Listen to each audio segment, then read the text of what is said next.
Buenas tardes desde Madrid, aquí son las 17:32. Soy José Luis Fuentecilla, periodista, antiguo alumno de la Facultad de Filología de la Universidad de Salamanca y actualmente presidente de Alumni Universidad de Salamanca, la asociación que reúne a todos aquellos alumnos y todas aquellas personas que pasaron por Salamanca, que quieren a la Universidad de Salamanca y que quieren seguir perteneciendo a esta comunidad que cada vez es más global.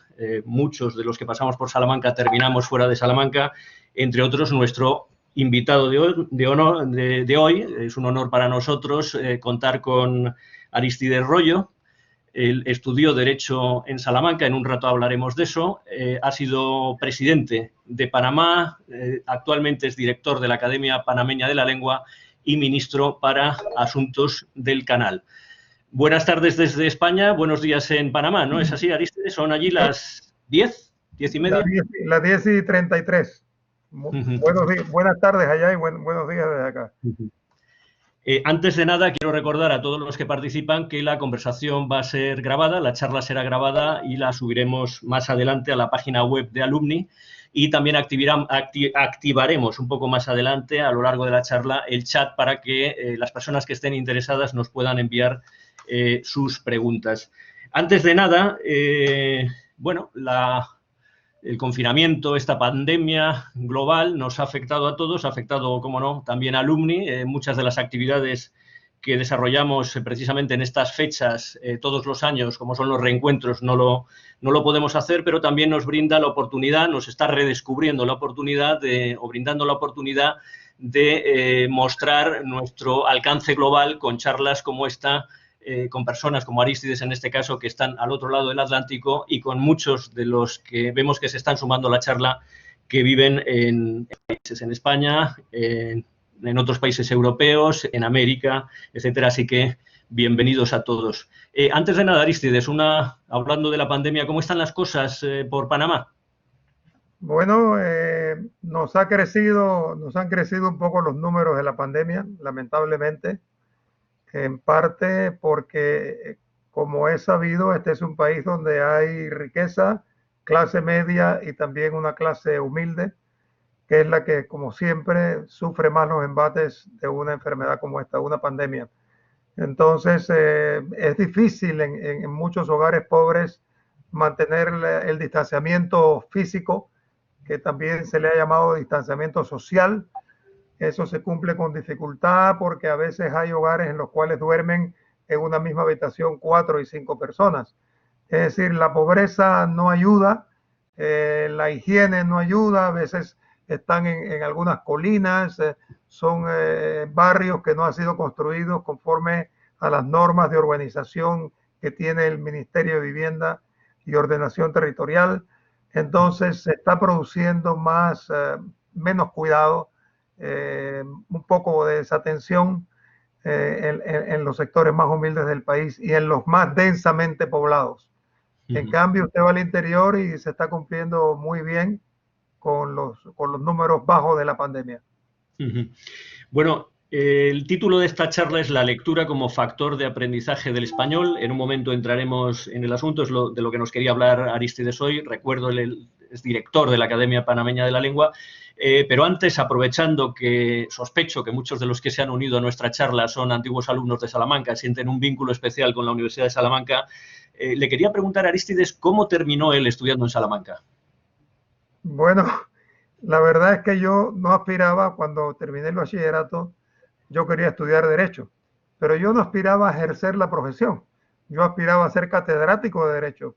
Y entonces estaba buscando una universidad, quería que fuese en mi idioma y con una legislación parecida, y el Código Civil español es prácticamente, bueno, el Código Civil panameño es prácticamente igual al español, lo mismo que así otros aspectos de la legislación de ambos países son muy similares. Al fin y al cabo descendemos de España. Entonces busqué una universidad que fuera un poco recoleta. No quería Madrid, que cuando visité Madrid había un cupo, una especie de hemiciclo donde cabían 700 estudiantes. Quería un sitio más pequeño, una universidad más pequeña, y que al mismo tiempo los catedráticos estuviesen presentes. Porque la Universidad de Panamá, lamentablemente, los catedráticos, que no eran malos, salvo 3, quizás 4, el resto eran profesionales de derecho que ocupaban cargos en sus firmas de abogados o en la administración pública. Algunos eran ministros, comparecían al aula de clase y naturalmente tenían que marcharse enseguida.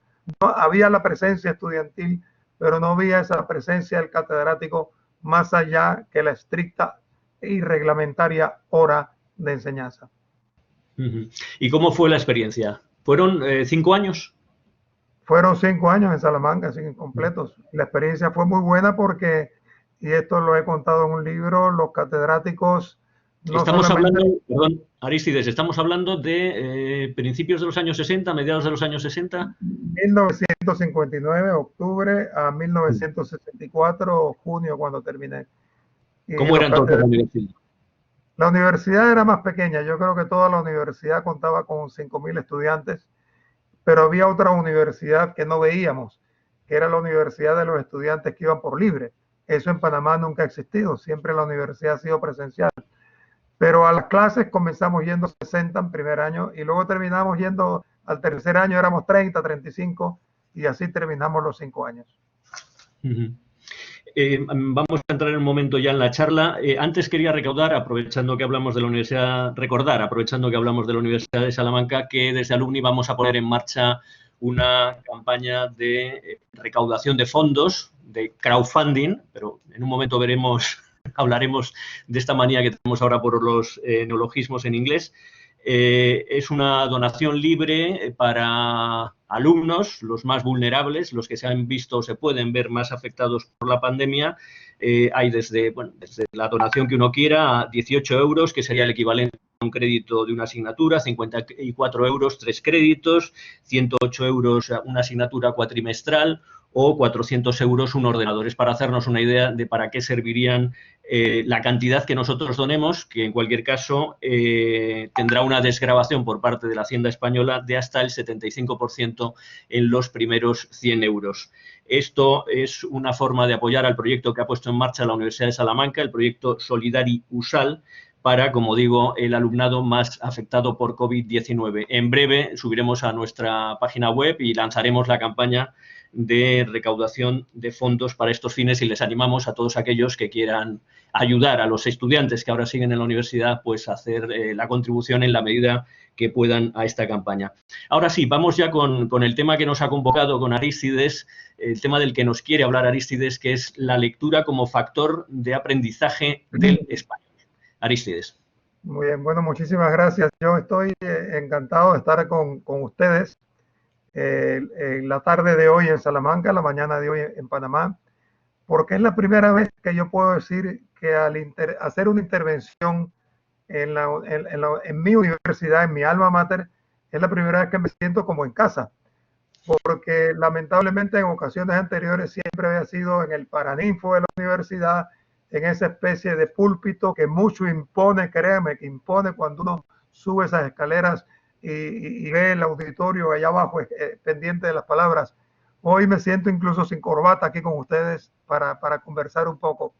La tendencia de las personas que llegamos a ser ya adultos mayores, bastante mayores diría yo, es siempre como a idealizar aquel sentimiento manriquiano de que todo tiempo pasado fue mejor. Es una cosa que se nos pega a veces. Pero en algunas cosas yo sí creo que en el tiempo pasado fueron mejores y a una de esas me quiero referir. Recuerdo cuando niño, después que aprendimos a leer y comenzamos a ya conocer nuestros primeros libros, eran de Mark Twain, eran de Harry Beecher Stowe, la de La cabaña del tío Tom, eran libros sencillos. Recuerdo, por ejemplo, como algo inolvidable, un libro que yo no sé si leían los niños españoles, se llamaba Corazón, del mundo de Amicis, que creo que era de Firenze. Un día visité el sitio donde había vivido el mundo de Amicis en Florencia, por aquellos relatos tan preciosos y tan educativos para todos los que en ese momento éramos niños. Dejamos rápidamente de leer aventuras esas ilustradas y comenzamos a leer libros. Pero cuando entramos en la escuela secundaria, ya la lectura de libros no era tan voluntaria. Ya ahí eran profesores nuestros que desde primero hasta sexto año, es decir, desde los 12, porque aquí se entra a los 12 para 13 hasta los 18, nos encargaban los profesores que leyésemos libros. Y allí la riqueza aumentó desmesuradamente porque nuestra gama de lecturas era sumamente variada. No solamente libros de Argentina, el Martín Fierro de José Hernández, de Perú, las famosas tradiciones peruanas de Ricardo Palma, de Venezuela, por supuesto que leímos un par de novelas, Cantaclaro, Canaima y desde luego Doña Bárbara de Rómulo Gallegos. De Colombia leíamos El María de Jorge Isaac, una novela un poquito ñoña, desarrollada en el siglo XIX, y leíamos naturalmente Miguel Ángel Asturias, luego premio Nobel, leíamos El hombre de maíz y El señor presidente, leíamos novelas sobre la Revolución Mexicana. En otras palabras, teníamos una formación totalmente hispanoamericana, pero también leíamos novelas españolas. Recuerdo que la primera era Marianela, después fuimos a La Gaviota de Cecilia Bol de Faber, que no era ese su nombre, y fuimos haciendo un repaso a muchas novelas españolas. Recuerdo de los episodios nacionales, leíamos Churruca. Era, diría que una formación muy internacional en materia de lecturas, y obviamente todas aquellas lecturas discutidas en las clases, comentadas en las clases, yo creo que fueron enriqueciendo, si no nuestro acervo cultural para efectos de ser escritores, sí por lo menos para saber expresarnos en español, saber decir cuáles son nuestras ideas. Ese mundo, me atrevo a decir que prácticamente ha desaparecido. Bien, es verdad que no es que fuéramos completamente virtuosos de la lectura, porque no había la televisión. La televisión no llegó sino hasta cuando yo estaba en el primer año de Derecho de Salamanca, llegó la televisión en Panamá.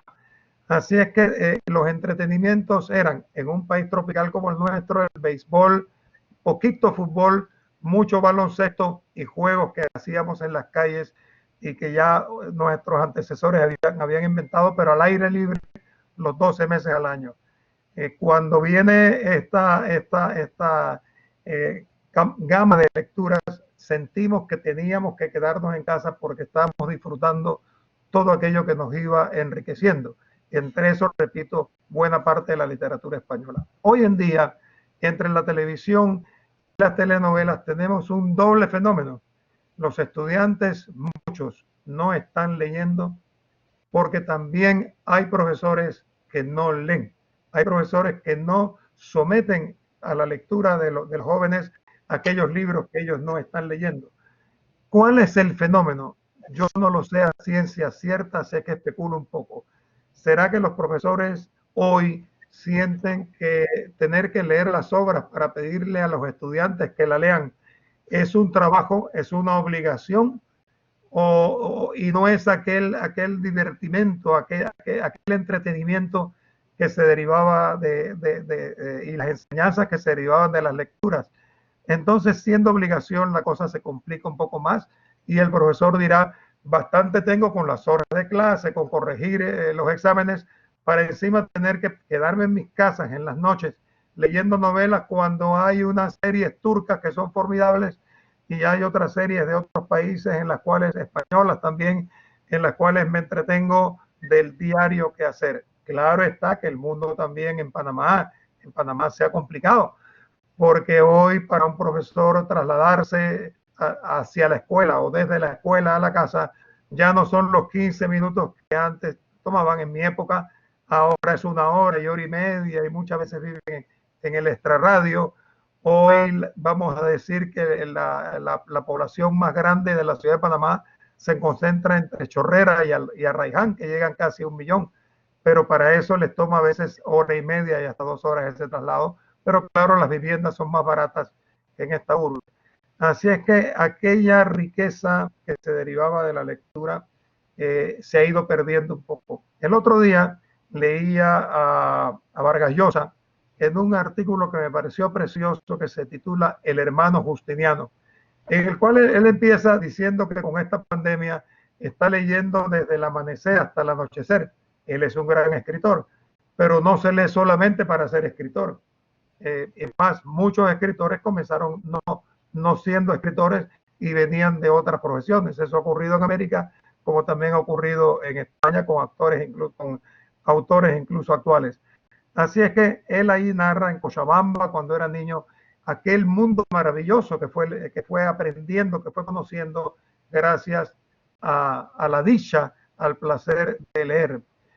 ¿A dónde quiero yo llegar con esto? Que no solamente hay una cultura que se nos vuelve más escasa, se está leyendo mucho menos que antes, sino que tiene un agravante. Siento que mis paisanos, aquellos que no leen, que son muchísimos, aquellos que no reciben libros que se les encarga para su lectura, les está costando trabajo expresarse. Incluso oralmente, les está costando trabajo escribir. Y lo que más preocupa, les está costando trabajo comprender cuando se le dan no ya instrucciones, sino cuando sale un comunicado. Ahora con la pandemia salen múltiples comunicados. Da la impresión a veces que la gente tiene una tendencia a no leerlos. También hay gente que no tiene alcance de los periódicos, pero salen los comunicados escritos y se difunden por los distintos medios. Entonces, el panameño, al dejar de leer, al irse por otros derroteros que se le escuchara, no está recibiendo la información necesaria que debe recibir. Por eso uno encuentra que en la clase media alta, en la clase alta, donde hay un poquito más de acceso a la lectura, la gente tiende a obedecer más los cuidados que tiene que obedecer. Le pongo un caso específico, que es el caso de Uruguay. Uruguay tiene ahora uno de los índices más bajos de pandemia. Y explicaba una ministra uruguaya, decía, es que aquí en Uruguay la gente escucha, lee todos los comunicados y siente que tiene que acatarlos para evitar que les dé la pandemia. Pues muy poca pandemia hay en Uruguay. En nuestro país no es que el panameño sea insumiso, no es que el panameño sea rebelde, sino que muchas veces desprecia un poquito aquel material que tiene que leer. Entonces, ¿qué es lo que yo quisiera conversar un poquito con los españoles? Con los españoles de mi universidad. En 2 ocasiones han venido profesores españoles, y voy a decir sus nombres. Ha venido José Antonio Bartol, Carmela Tomé, Álvaro Recio y Julio Borrego. Ellos han impartido en 2 ocasiones unos seminarios maravillosos para enseñar a los profesores de educación secundaria cómo mejorar la enseñanza del español.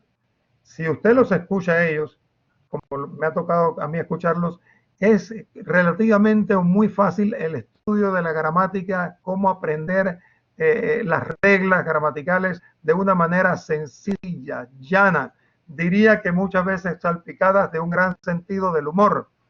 Entonces yo quiero dirigirme un poco a mi Universidad de Salamanca, a estos 4 profesores que son ya gente muy querida en Panamá, y decirles, es que cabría la posibilidad, sería efectivo un seminario dirigido a los profesores de educación secundaria, ojalá que presencialmente, pero si no puede ser presencialmente por la ruta que estamos utilizando hoy, que es la de la comunicación virtual. Hacer un seminario para tratar de crear entusiasmo en los profesores panameños para que otra vez vuelvan a resucitar aquella onda de lecturas que nosotros vivimos en nuestra época. Y cuento como una anécdota, cuando yo tenía 16 años, nos pusieron a leer El Quijote y comentábamos todas las semanas El Quijote. A veces he pensado que era un poco prematuro, pero bueno, yo creía que estábamos entendiendo El Quijote. El caso es que me enamoré de una chiquita que también estaba en el mismo nivel que yo, en 4º año, en otro salón. Y entonces en esa época había algo que yo creo que hoy suena ridículo, que era la declaración. Uno debía declararle a la novia que estaba enamorado y la novia decía sí o no. Entonces yo utilicé un capítulo del Quijote, el capítulo del pastor Crisóstomo por la pastora Marcela, en el cual termina en tragedia porque Marcela lo desprecia. Luego que yo le cuento ese capítulo a ella, que ella también había leído, ella se limitó a decirme sí, pero hay una diferencia entre la historia del Quijote y la nuestra, que yo no opino como Marcela, por lo cual me estaba diciendo sí, sin tener que expresarlo. Así es que, pero todo esto era producto de las lecturas que nosotros hacíamos. Y luego en sexto año tuvimos un curso que a mí me parece más maravilloso de toda mi enseñanza secundaria. Era un curso de literatura universal que la daba un abogado. Sencillamente el abogado era un gran lector. Y allí sí fuimos a la literatura de William Faulkner, que ha influido en Vargas Llosa, que influyó en García Márquez. Fuimos a la literatura de Sinclair Lewis, que era un poco socialista en sus escritos. Fuimos a la escritura de André Malraux, fuimos a las escrituras de Alejo Carpentier. Ya entonces ahí sí se nos abrió un mundo completamente nuevo. Salimos de aquel mundo iberoamericano y entramos ya en la literatura del universo. Estas cosas, hoy no existe un curso de literatura universal en ninguna escuela panameña. Y hoy los estudiantes están leyendo, sí, a algunos escritores panameños, porque los escritores panameños se la han ingeniado para hacer ediciones de bolsillo, se presentan en las escuelas, hablan con los profesores, le dicen, bueno, cómprenme el libro que se los voy a dar más barato para que los estudiantes los puedan estudiar.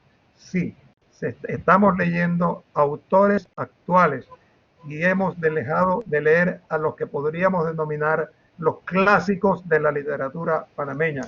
Rogelio Sinán, Ramón H. Jurado. No estamos leyendo Joaquín Beleño, que escribió unas obras maravillosas sobre la época de la presencia norteamericana en el Canal de Panamá, que terminó el 31 de diciembre del 99, hace nada más que 20 años. Así es que tenemos que ir volviendo al fuero de la lectura, porque es una manera en que los panameños vamos a escribir mejor, nos vamos a expresar mejor y vamos a entender mejor las cosas si nosotros leemos. Quiero finalizar diciendo que cuando yo era profesor de Derecho en la Universidad de Panamá, yo corregía todos los errores gramaticales de mis alumnos, pero todavía no estaba uno autorizado a demeritar al alumno, a reducir la nota al alumno. Pero ahora leí en estos días que un profesor de una universidad uruguaya, que es un país con bastante cultura, corrigió a un alumno que había cometido, si eran de cada 20 palabras, 18 estaban mal escritas, créanme. Y no solo lo corrigió, sino que lo fracasó. Y el alumno apeló y la universidad apoyó al catedrático y en consecuencia consideró que ese alumno no merecía obtener una calificación suficiente. Así es que, bueno, así es lo que les quería contar y ojalá que los profesores españoles que me están escuchando me digan algo sobre esa posibilidad de fomentar la lectura en Panamá y que no sea una lectura limitada nada más a los autores nacionales, sino ampliar el paraguas del conocimiento para abrirnos un poco más al mundo. Gracias, Arístides. Pues seguimos con la charla. Por lo que comenta, sobre todo, entiendo que el problema o que el lugar o el espacio o el tiempo en el que habría que dar esa batalla es fundamentalmente la educación secundaria.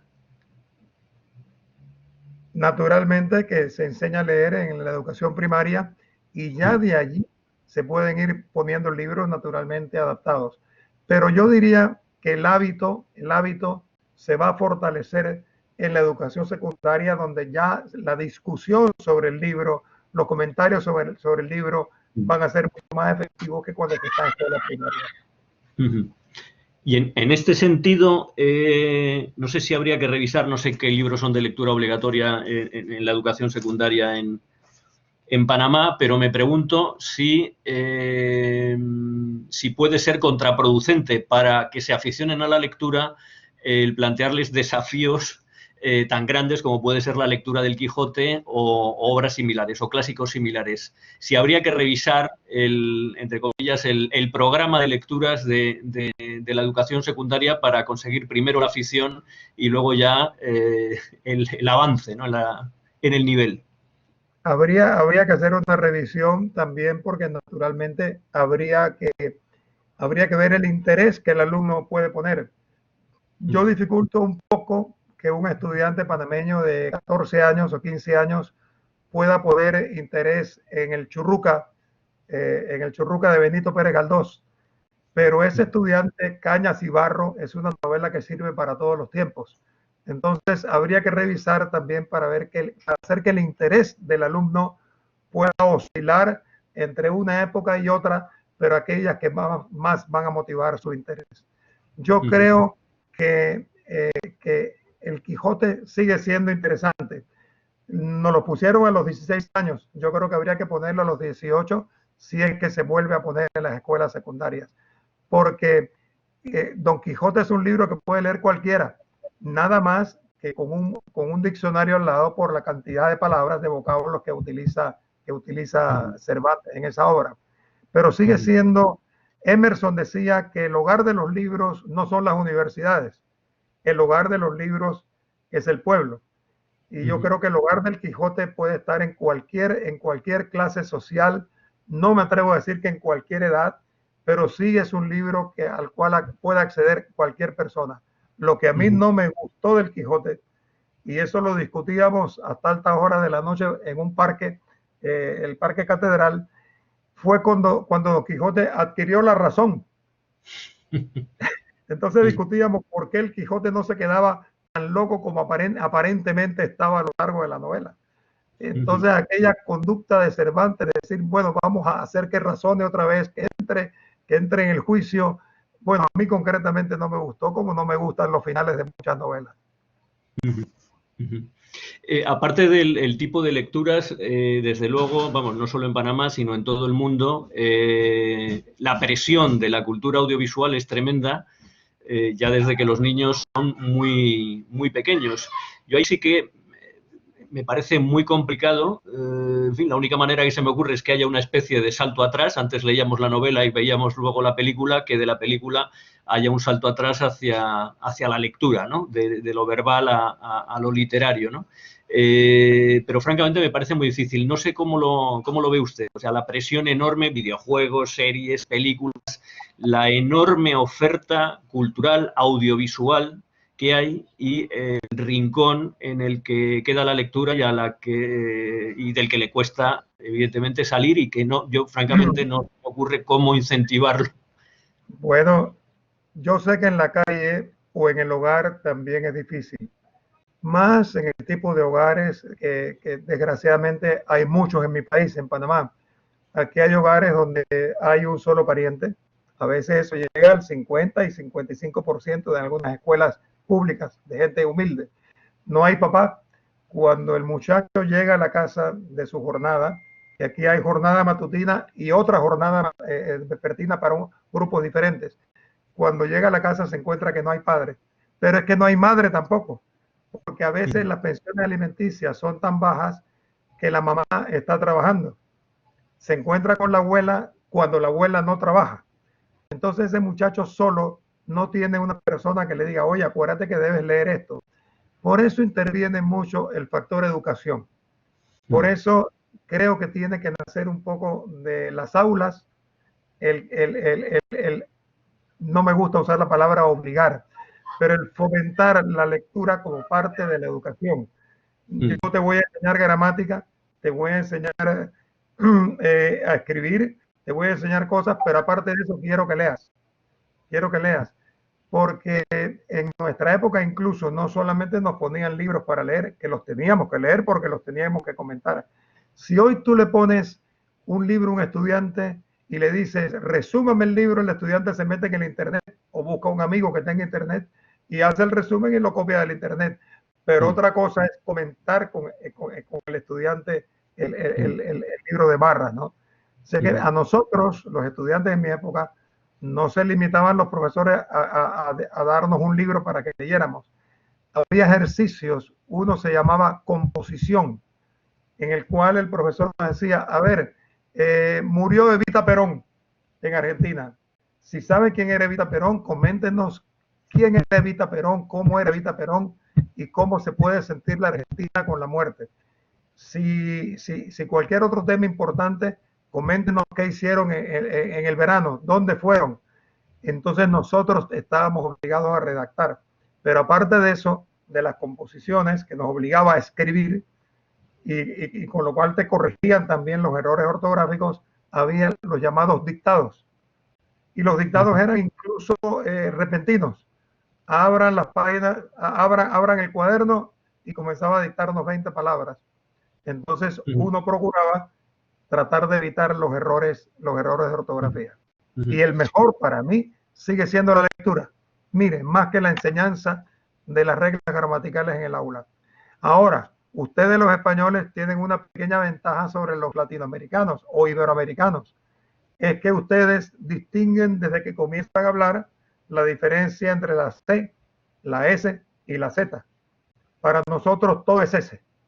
Hablamos, no sé si los canarios hablan así, pero si hablan así, somos como los canarios. Aprovecho para pedir a nuestros compañeros de Alumni USAL que vayamos activando el chat para la gente que está siguiéndonos y que quiere enviar sus preguntas. Estaba recordando, ahora que comentábamos lo de la secundaria, la importancia del papel del profesor como inspirador. Todos recordamos el célebre discurso de Camus cuando recibió el premio Nobel. Una persona muy humilde, muy pobre, una familia muy pobre en Argelia, y cómo, gracias a este profesor, Albert Camus llegó a lo que llegó. Yo no sé si, Arístides, usted tuvo algún profesor inspirador de este estilo sobre la lectura.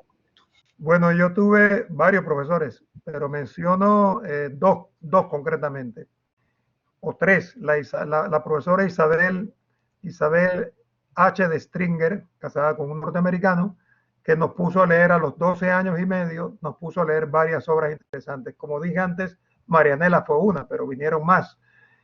El tema, y luego la profesora Esperanza Simos de Álvarez en quinto año, que incluso creó dos grupos en el salón. El grupo de los gongoristas y el grupo de los quevedistas. Y no solamente nos dividió a la clase, pedía voluntarios, quienes quieren ser de Góngora, quienes quieren ser de Quevedo, sino que eso nos obligaba a leer a Góngora y a leer Quevedo. Yo debo confesar, pero puede que esté equivocado por ahí, yo creo que Fernando Ledesma está inscrito, y creo que Marcelino Oreja también, que cuando yo llegué a España y entré en un colegio mayor que era de españoles, el Colegio Mayor Fray Luis de León en Salamanca, recuerdo que yo intentaba conversar a veces con los españoles, con los compañeros, nos sentábamos en la mesa a conversar sobre clásicos españoles. Y créanme que ellos estaban más interesados en autores actuales, fuesen españoles o fuesen extranjeros. Pero no sé si es que en el bachillerato español en ese entonces la asignatura era un poquito débil de leer los clásicos españoles que nosotros leíamos en bachillerato, leíamos La Vaquerilla de la Finojosa, leíamos ¿cómo se llama? La de Zalamea, el alcalde de Zalamea. Leíamos muchas obras de los clásicos, La vida es sueño de Calderón de la Barca. Habíamos pasado ya por análisis de la literatura clásica española. Pero todo va a depender, Fontecilla, también del entusiasmo que ese profesor logra despertar en sus alumnos. A eso voy. No sé cómo es en Panamá, pero un factor fundamental, sobre todo en los países, digamos, que mejores resultados educativos obtienen, es la consideración de los profesores. En este caso, entre comillas, podríamos decir los profesores de educación secundaria, que deberían ser los que entusiasmaran a sus alumnos con este tipo de lecturas y otras actividades educativas. No sé, ¿cómo es la consideración de los profesores en Panamá? Yo me atrevo a decir que los profesores hoy en día en Panamá ya no se puede decir que están mal pagados. Los profesores de secundaria ganan un promedio de $1,100 por mes, que eso en Panamá es un salario decente. Yo sé que para ustedes el que es mileurista es pobre, pero Panamá tiene un nivel de vida distinto. Y los profesores universitarios están entre los mejor pagados de América Latina, entre los mejores pagados, con un promedio entre $3,000 y $4,000. Pero tenemos otro problema: la falta de entusiasmo y quizás la falta de futuro que puedan ver los estudiantes hoy día hace que cada vez ingresen menos en los estudios de humanidades. Concretamente, en la historia creo que hay 10 estudiantes y 27 o 30 estudiantes en los estudios de historia turística o historias para el turismo.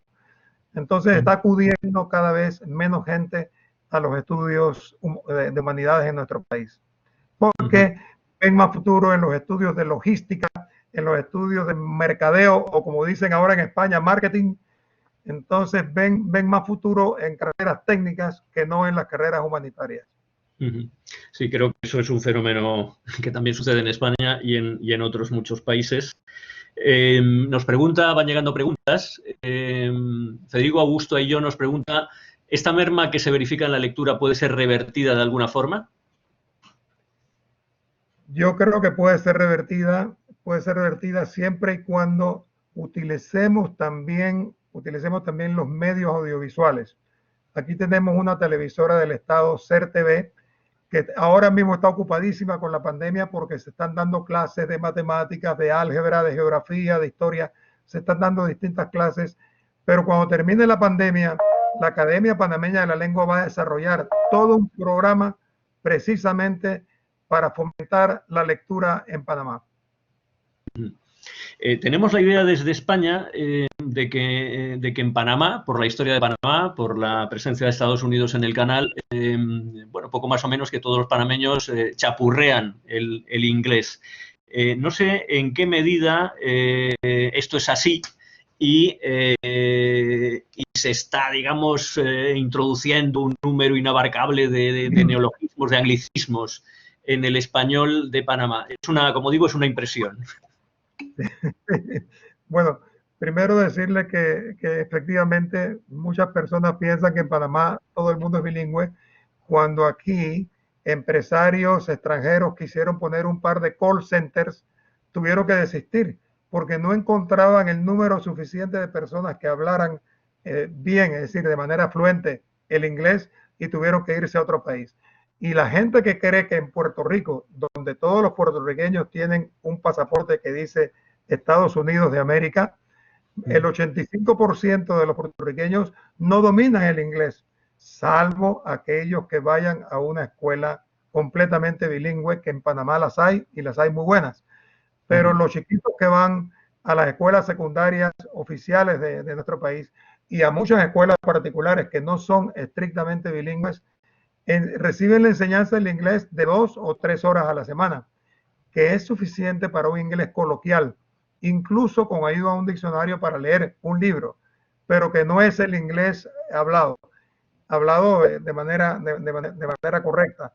Y me atrevo a decir que muchos profesores en Panamá pueden enseñar el inglés, pero no hablan corrientemente el inglés. Yo tengo entendido, y perdón por meterme con una figura egregia, que cuando Miguel de Unamuno ganó muy joven, 30 años tendría o menos, la cátedra de griego en Salamanca, él no es que hablase griego. Si él hubiera ido a Grecia a entenderse, no hubiera podido entenderse con los griegos, pero sabía enseñar griego.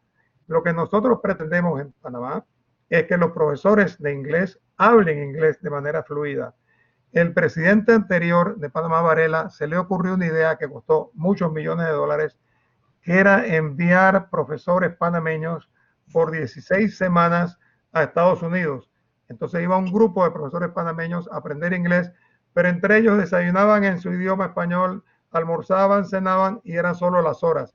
Y en 16 semanas no se aprende el idioma. Yo le mandé una carta diciéndole, en lugar de mandar profesores de inglés a aprender inglés bien en Estados Unidos, haga que vengan profesores de Inglaterra o de Estados Unidos para que se pasen 9 meses de un curso intensivo enseñando inglés a los que van a ser profesores de esa asignatura. Sigo con como de costumbre, los consejos de un expresidente generalmente van a una papelera. Siguen llegando unos comentarios de las personas que nos están siguiendo. Modesto de Lérida dice que comparte plenamente sus opiniones, excepto la del final del Quijote. A ver si está de acuerdo. Dice, esta marea nihilista que nos hace descartar los clásicos para centrarnos en lo nuevo es un daño irreparable para los jóvenes que se pierden la belleza de esas obras. Entonces, por lo que le he entendido, ahora mismo en la educación secundaria en Panamá, no sé si en la universitaria, entiendo que en letras sí, no se leen autores más allá de los panameños actuales, ni siquiera el corpus latinoamericano. Se están leyendo ocasionalmente, pero la fuerza se ha concentrado en los autores panameños. Y repito, no en todos los autores panameños, porque hay unos cuyas obras no se han reeditado, porque no las están poniendo en el pensum. Pero hacia allá tenemos que ir, y la actual ministra de Educación está en esa tesitura de hacer que la literatura panameña de todos los tiempos sea leída, y también la internacional.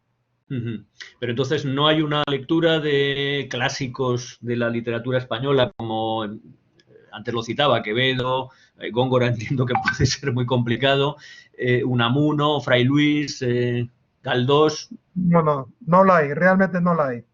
Eso se ha abolido prácticamente por completo. Y del resto de toda la riqueza literaria de América Latina, incluso de la más reciente, hablando de García Márquez o Vargas Llosa, que lo citaba antes, o Miguel Ángel Asturias, tampoco se lee con frecuencia en la escuela. Se lee, bueno, García Márquez sí se lee García Márquez, se lee Vargas Llosa también. Se suele leer, sí, La ciudad y los perros. No es la mejor novela de Vargas Llosa. A mí me gusta mucho más Finimondo. Pero bueno, se está leyendo a los más salientes, a los que han sido premio Nobel, pero se está descuidando a otros autores que también son de gran valía. Y no se está incidiendo en las lecturas de los autores actuales. Hay que leer a Héctor Abad Faciolince con El olvido que seremos. Hay que leer a Jorge Volpi con la trilogía de Clinsor. Tenemos que ir a autores actuales. Esa novela de Fernando del Paso, Noticias del Imperio, bueno, es una de las mejores obras que yo he leído sobre aquella aventura de Maximiliano. Suerte que los españoles no estuvieron metidos en eso. La aventura de Maximiliano con Benito Juárez. Esas tragedias que hay a veces en nuestros pueblos, pero bueno, hay que prestarle atención a Laura Restrepo, por ejemplo, en Colombia, en temas actuales, en temas que son brillantes. Continúo con otras preguntas y comentarios que nos envían. Irina dice, saludos y felicitaciones. Para que haya entusiasmo entre los estudiantes, los profesores deben leer y conocer las obras clásicas de literatura. ¿Será este un problema adicional? Yo creo que era lo que estaba comentando antes. Sí, hay que entrenar a los profesores también. Hay que entrenar a los profesores, y por eso es que estaba pensando en ese seminario. Ojalá que con mis amigos profesores salmantinos. Que no sé si hay algún por aquí inscrito. Aida comenta, coincido con el doctor Rollo, que la lectura obligatoria en secundaria, seguida de discusión oral y resúmenes escritos y profesores dinámicos y motivadores, es una ruta de retorno a lo bueno de antaño. En todo esto, por cierto, yo a veces no sé si manejamos una impresión que quizá pueda ser equivocada. Cuando decimos que antes se leía mucho, en general, en todos los países se leía mucho, pero una minoría. De un tiempo a esta parte, todo el mundo, el analfabetismo prácticamente ha desaparecido, pero no todo el mundo lee como leía antes esa minoría.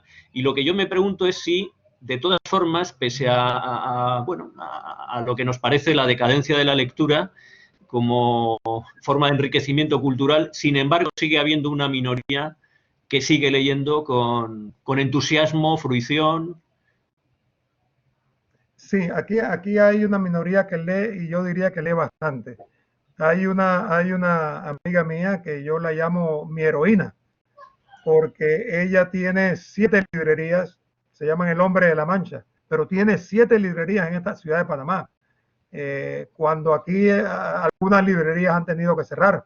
Hay una librería en el recinto histórico de Panamá Viejo, ciudad fundada en 1519 por Pedro Arias Dávila, y ya el panameño comienza a leer más.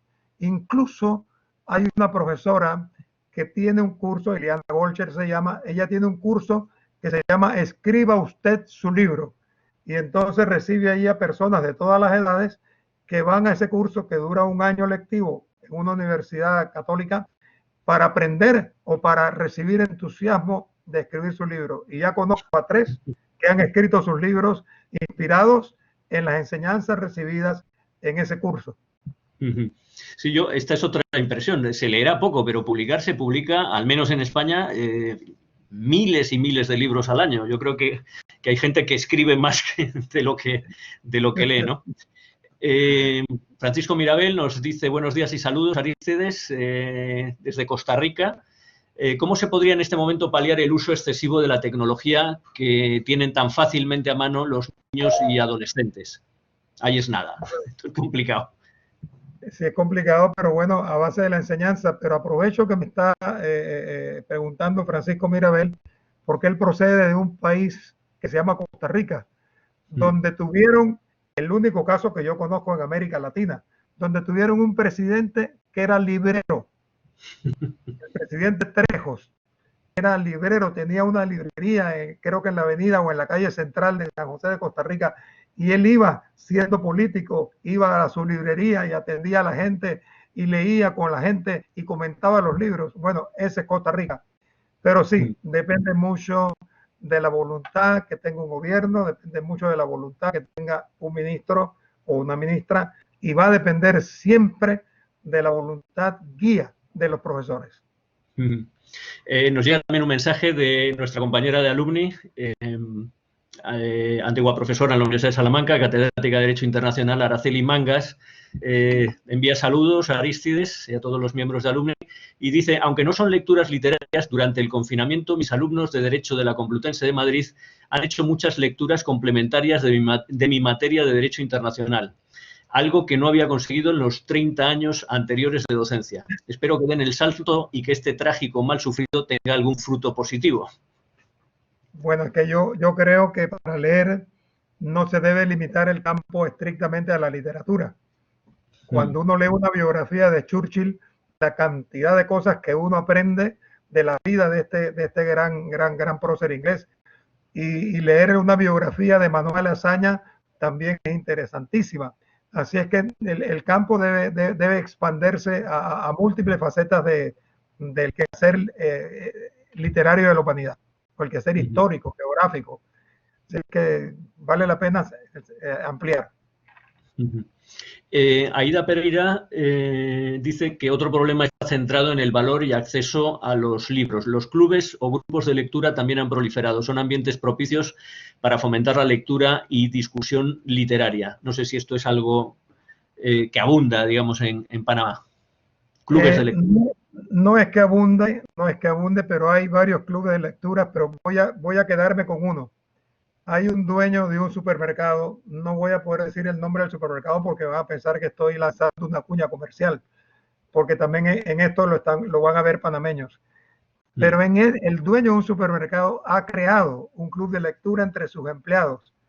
Así que usted ve en las cajeras, los chicos que van con las cajas para colocar las latas, los alimentos, tienen un club de lectura.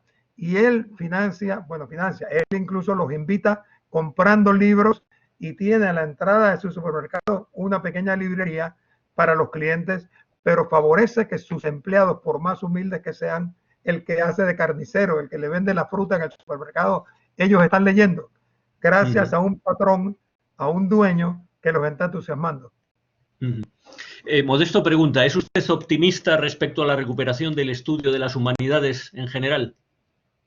Bueno, yo creo que en la medida en que los estudiantes sientan que tienen un futuro decente, porque no es que el que estudia una carrera aspire a enriquecerse con esa carrera, pero vamos hacia allá, porque yo diría que hoy en día el salario de un profesor de educación secundaria, cuando una persona estudia en la universidad, hoy hay que incluir pedagogía, y va a ejercer de profesor, ya tiene un salario, a mi juicio, bastante decente. Pero eso, la tendencia es a mejorar. Y cuando los estudiantes sientan que la carrera de humanidades, cualquier carrera, geografía, historia, literatura, etcétera, le es medianamente rentable, que le permite vivir, yo creo que se va a dirigir hacia allá. Mónica Guerrero Panamá, no sé si es el apellido o es que nos está siguiendo desde Panamá, dice: el problema es mucho más serio de lo que pensamos. No solo hay que incluir la literatura en las escuelas y fomentar la lectura en los estudiantes, hay que educar a los padres de familia para que les permitan a sus hijos crecer. Todos los días me encuentro con alumnos universitarios y padres de familia que no entienden lo que leen y que tienen una clara tendencia a resolver los problemas de sus hijos, de los hijos, ausente la lectura comprensiva en todos los ámbitos. Era un poco lo que venía comentando, ¿no? Bueno, esa es la idea de CERTV. Esa es la idea. La idea es de esa televisora que es estatal y que es realmente educativa, es la de penetrar en los hogares. De tal manera que el estudiante que tiene una mamá que es portera en un edificio, o que barre, o que, en fin, que no tiene muchos conocimientos, la idea es penetrar en esos hogares y que allí el estudiante pueda recibir orientaciones acerca de las lecturas. José Antonio Bartol, sí.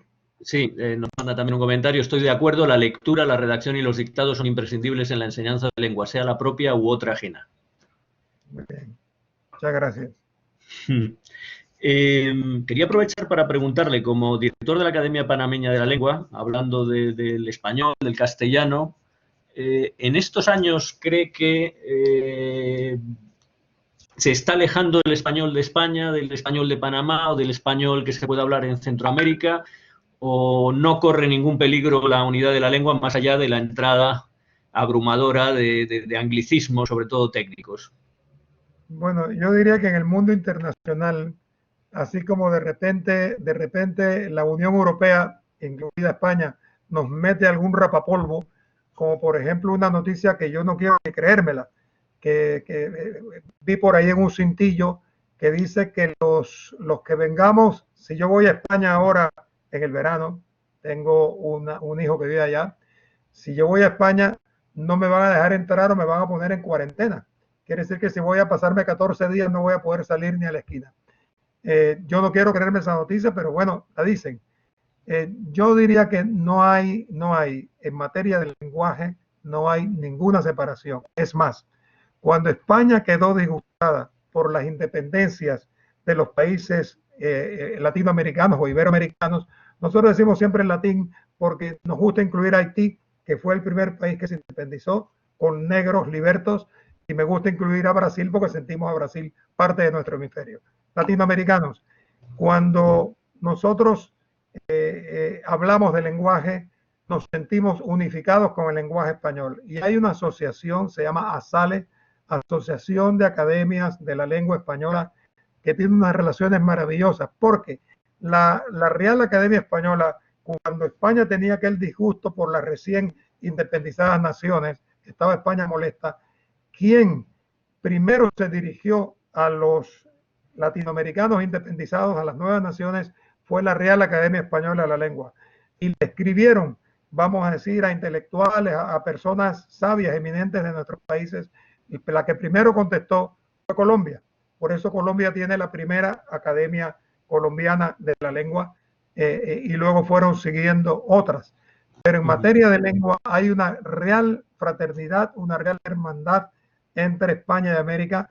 Ahora se acaba de publicar el diccionario panhispánico jurídico de la lengua, pero ya cuando hay un diccionario de la academia, ya no es un diccionario de España, es un diccionario común, preparado y con la ayuda y con la introducción de una buena cantidad de vocablos, productos de Panamá, de México, de Chile, de nuestros distintos países.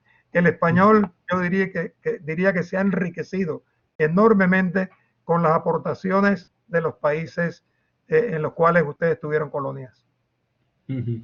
Aún así sigue, no sé si tiene esta impresión, usted conoce bien y viene con frecuencia a España, persiste la idea entre los españoles de que el español es algo suyo, algo de la España, digamos, casi peninsular, ¿no? O la España europea, por incluir también Canarias. Y no se dan cuenta de que México tiene más hablantes de español que España. Bueno, es que probablemente incluso en Estados Unidos hay más. Y no sé si son conscientes de la riqueza y de la variedad del español de América. Sí, usted le puede preguntar a cualquier español sobre Fidel Castro y lo sabe, sobre Vargas Llosa y lo sabe, incluso creo que García Márquez también. Pero usted le pregunta a un español sobre José Martí o le pregunta sobre Simón Bolívar, ya es difícil que le pueda decir cosas. Y si le pregunta por Francisco de Miranda, no tendrá la menor idea, que fue el precursor de las independencias americanas. Tampoco vaya a preguntar por Benito Juárez. Así que porque a los españoles realmente no se les ha enseñado esos 300 años de presencia y que habiéndose encontrado no centenares, miles de lenguas distintas. Solo en Panamá había 17, 18 lenguas. En México había 178 lenguas distintas. Y aquellos frailes dominicos, bueno, y de otras congregaciones, fueron enseñándole el español para poderles enseñar religión. Y entonces fueron unificando la lengua. Hoy no hay un mexicano que no hable español, ni hay un brasileiro que no hable portugués. Siguen llegando comentarios, vamos a tener ya que cortar en breve. Cito el de Pilar Hierro desde Salamanca. Pregunta, ¿la lectura debería ser considerada una de las bellas artes? Yo creo que podemos estar de acuerdo. Considera que lo normal es leer porque es un acto creativo, un diálogo íntimo. Borges decía sentirse más orgulloso de los libros que había leído que de los que había escrito. Esto es lo que digo, que últimamente parece que está cambiando la gente. Lo que quiere es escribir y leer menos. Roberto Crespo, desde Corbeta, Italia, le saluda. El profesor Arístides hizo referencia a Uruguay como un país más lector respecto a Panamá. ¿Sabe usted alguna estadística concreta respecto al porcentaje de lectores en Panamá o en Sudamérica? Yo no tengo esas estadísticas, pero le voy a responder con una anécdota que me contó personalmente Mujica, José Mujica, el gran presidente uruguayo. Yo le pregunté, porque le di una cenita aquí en mi casa con amigos, y le pregunté si lo habían torturado cuando él estuvo 11 años, 12 años en una prisión de Uruguay, cuando la dictadura uruguaya. Y me dijo, no, los policías, los militares de torturas físicas no nos dieron, no nos torturaron, pero nos privaron de leer. Yo en esos 12 años pude leer un libro de agricultura y un libro de matemáticas que cayó por ahí, pero nos privaban de leer y esa es una manera de torturar, impedir que una persona se lea. Pero lamento decirle que no tengo las estadísticas de los lectores. Javier pregunta, ¿ve alguna relación entre el derribo de estatuas estos días en Estados Unidos? También cita España. Yo sepa, aquí no hay alguna reclamación, pero no se han derribado todavía. ¿Ve alguna relación entre el derribo de estas estatuas y el nivel de lectura de quienes las derriban? Bueno, yo creo que es como dicen ustedes, rizar el rizo, porque mire que derribar una estatua de Fray Junípero Serra, que caminó en sandalias unos 12,000 kilómetros fundando las misiones, enseñándoles agricultura a los indígenas. Pero entonces se dice que él esclavizó a los indios porque los metía en los conventillos, en las misiones, pero claro, los metía para darles clases, para ilustrarlos. Entonces es rizar el rizo, pero si los norteamericanos siguen así, se van a quedar sin los padres fundadores.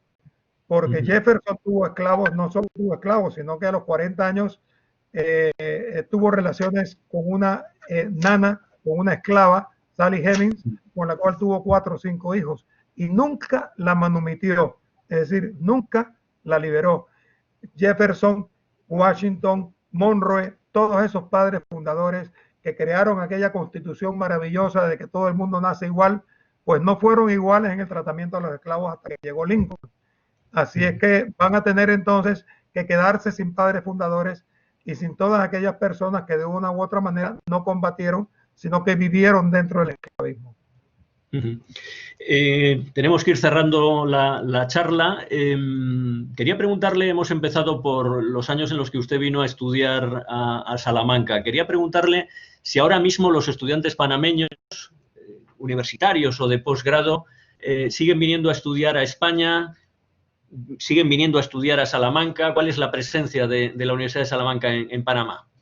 Diría que es mayor que la nuestra, porque en la época nuestra, el total, en la época mía, fuimos 47 panameños, de los cuales habíamos 5 que estudiábamos Derecho y 42 que estudiaban Medicina.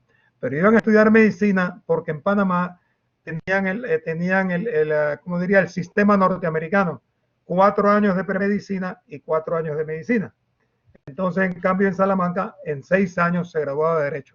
Hoy están yendo muchos panameños, están yendo para hacer cursos de posgrado, están yendo algunos para estudiar carreras, pero van a veces a universidades que son bilingües, como el Instituto de Empresa y otros más que tienen en Segovia, que no recuerdo el nombre, pero a la Universidad de Salamanca todos los años además han ido magistrados de la Corte Suprema, magistrados de altos tribunales de justicia en Panamá, han ido a perfeccionar sus conocimientos a la Universidad de Salamanca. Yo, por supuesto, los animo siempre. Como hay que hacer. Bueno, antes de terminar, quería recordar lo que he comentado al principio, hablando de los estudiantes actuales de Salamanca, que Alumni va a participar en la campaña de recaudación de fondos puesta en marcha por la universidad, Solidariusal, para los alumnos afectados por la COVID-19, por el coronavirus, por el cierre de la universidad durante estos meses y que aún no sabemos muy bien, no queda claro del todo qué es lo que va a pasar a partir de septiembre. Difundiremos entre las redes de Alumni, la red global de Alumni, la campaña, también la pondremos en nuestra web. Recuerdo simplemente que hay donación desde una cantidad mínima, donación libre, luego pondremos ahí pues las cantidades equivalentes de 18 euros de donación, que equivaldría a un crédito de una asignatura, 50 euros, 54 euros, 3 créditos. Es simplemente para que nos hagamos una idea de para qué puede servir la cantidad de nuestra donación. Y como decía, todo esto con desgravación fiscal por parte de la Hacienda española de hasta el 75% en los primeros 100 euros y el 30% a partir de ahí. Bueno, vamos concluyendo. Ha sido un placer, Arístides. Muchas gracias por tu presencia, muchas gracias por tu apoyo constante a Alumni Universidad de Salamanca, por tu vinculación con la universidad, por tu vinculación con Salamanca y gracias por ofrecernos esta charla de la que hemos podido disfrutar en España, en América y en otros muchos países. Muchísimas gracias a ustedes. Yo recuerdo ahora que José María Beltrán y Castaño, que era mi catedrático de Derecho Civil, 4 años en Salamanca, un gran catedrático, una vez un alumno fue sin corbata y le dijo, vaya usted a buscar su corbata. Así que yo me alegro mucho de que en esta clase de hoy no me hayan exigido ustedes la corbata y no me hayan echado o mandado a ponerme la corbata. Muchas gracias por estar. Sí. Solo quiero recordar que el próximo día 30 a las 17:30 hora española tendremos también una charla con José Luis Herrero Ingelmo, que es el director de cursos internacionales del español de la Universidad de Salamanca, que nos va a hablar de una de las grandes fortalezas de nuestra universidad, como es la enseñanza del español a extranjeros y a españoles, por supuesto. Muchas gracias, Arístides. Muchas gracias a todos los que habéis participado en esta charla de Alumni Universidad de Salamanca. Hasta pronto. Hasta pronto, gracias a ustedes.